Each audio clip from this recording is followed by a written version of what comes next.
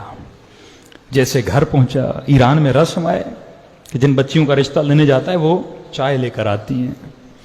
یہ لڑکی جیسے چائے لے کر آئی, اس کی نگاہ جیسے رضا پہ پڑی, وہیں چیخ مار کے بے ہوش ہو کے گر گئے. باپ پریشان, ماں پریشان, یہ پریشان. ہوا کیا لڑکی کو؟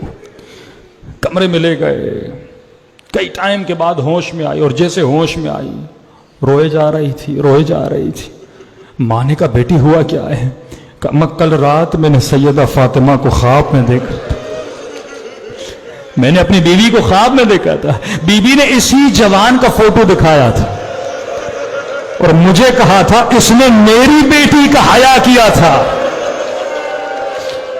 اس نے میرا احترام کیا تھا, اسے نہ کہنا.